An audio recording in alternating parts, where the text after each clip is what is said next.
Bonjour à tous, c'est Trip Story et j'espère que vous allez bien. Aujourd'hui un trip report inhabituel mais que j'ai trouvé très intéressant. Gardez à l'esprit que tout ce qui est raconté est sous l'effet de substances. Vous êtes libre d'en penser ce que vous voulez mais n'allez pas vous mettre en danger ou vous créer des traumatismes à vie en prenant ce genre de substances. Écoutez ces reports, cela suffit et faites preuve de discernement. À présent, vous pouvez attacher vos ceintures et direction leur univers.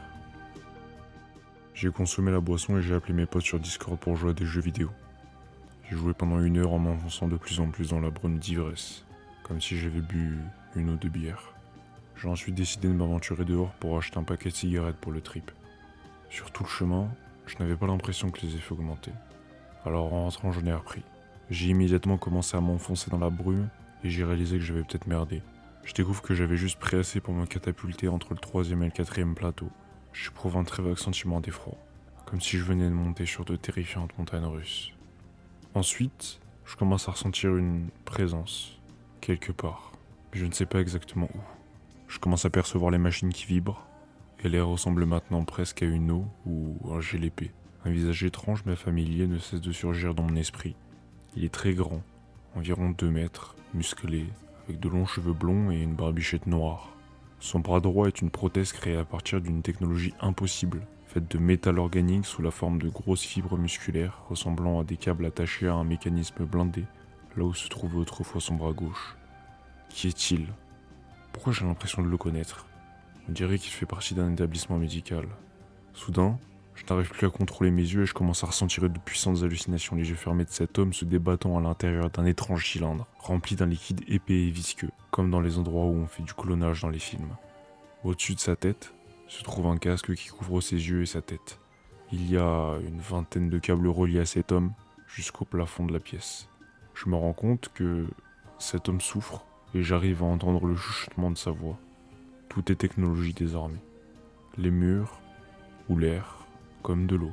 Je regarde à nouveau le monde réel et mes yeux continuent à se précipiter partout. Je ne peux plus lire. Le géant se mit à paniquer en étant confus.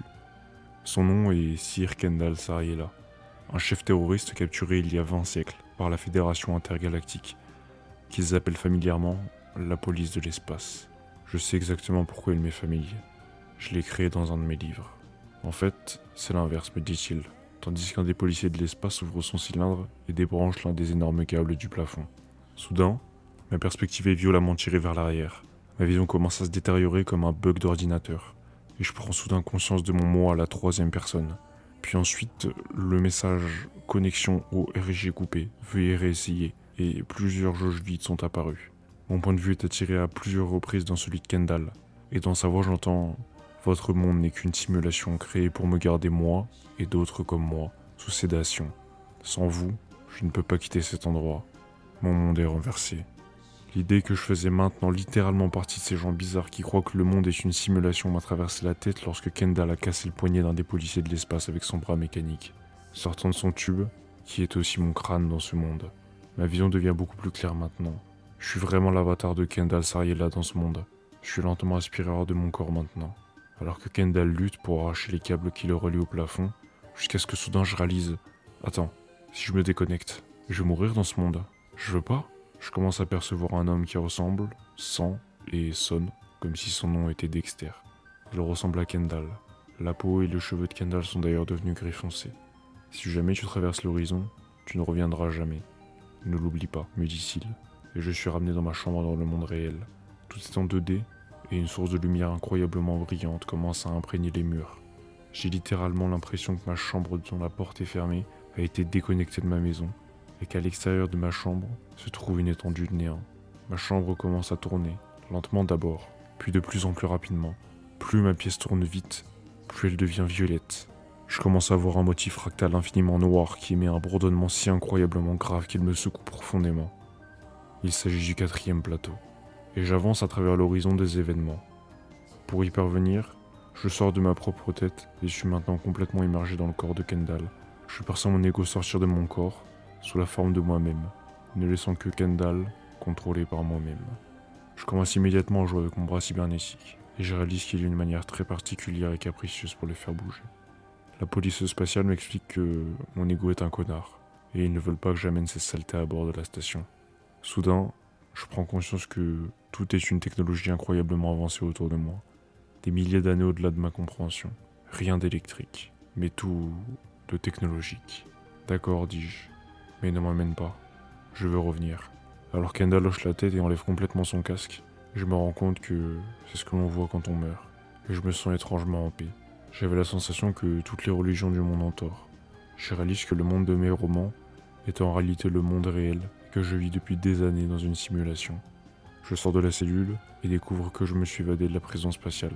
J'explore et récupère l'arme d'un de mes amis. Un pistolet à poudre noire presque typique de notre réalité, même si je sais qu'il tire des éclairs d'énergie. Des pierres commencent à léviter autour de l'arme. Ça veut dire qu'elle est prête à tirer. Je me dirige maintenant vers mon vaisseau spatial pour l'explorer. Ma putain de maison a disparu. Cette partie du voyage est très étrange et pleine de trous. Je sais que tout était d'un coup en 2D, et que j'étais moi-même, sauf que moi-même n'était plus moi, mais plutôt un Pac-Man réalisé par un enfant de 10 ans. Je suis dans ma chambre, et tout est incroyablement lumineux et tourne de manière irrégulière. Ma maison disparaît alors de l'existence, et je me retrouve dehors, nu et seul, à l'exception de ma mère, endormie sur sa chaise au milieu de notre terrain vague. Je suis maintenant un personnage de l'ancien jeunesse Ice Climber. Je n'arrête pas de me dire qu'il y avait des cinglés partout, complètement défoncés sous méthamphétamine. Certains avaient plusieurs bras, d'autres plusieurs têtes. Ceux qui avaient plusieurs bras et têtes avaient des yeux et une bouche brillants et fumaient avec chaque bras et chaque tête. Je me rends compte que je suis tombé par terre. Alors je me lève. J'ai l'impression de me lever littéralement un peu tard et de ne pas être accroché au sol. Je commence à remuer mes pieds pour marcher, car je suis tellement ivre que je ne peux pas sentir la gravité. Mon champ de vision est élargi. À ce stade, j'ai de très faibles hallucinations. Un peu plus tard, je me sentis un peu triste de ne pas avoir essayé le combo DXM et musique. Mes visuels se sont estompés doucement sur quelques jours, tandis que l'ivresse est partie après avoir dormi. C'est le début de ma quête. Après le trip, je ne sais plus lequel des deux mondes dont j'ai connaissance est réel. Je crois que je vais me fixer comme objectif de vie de trouver la réponse. Je suis passé d'un agnostique questionneur à une sorte de croyant moderne qui pense que l'homme n'est ni son corps, ni son mental, ni son cerveau. J'ai posé des questions substance et j'ai reçu comme réponse des centaines de milliers de questions sur la vie et sur un monde que jusqu'alors, je ne pensais que fictif. Je commence mon chemin pour répondre à ces milliers de questions. L'horloge de la vie tourne. J'espère vraiment avoir réussi à transmettre les émotions que je voulais à travers cette expérience qui m'a fait voyager. C'était un plaisir pour moi. Si cela vous a plu, je vous invite vraiment à me laisser un commentaire pour me dire ce que vous en avez pensé, ainsi que vous abonner, liker et à partager bien sûr. Sur ce, vous pouvez détacher vos ceintures. C'était Trip Story et on se dit à bientôt dans un prochain univers.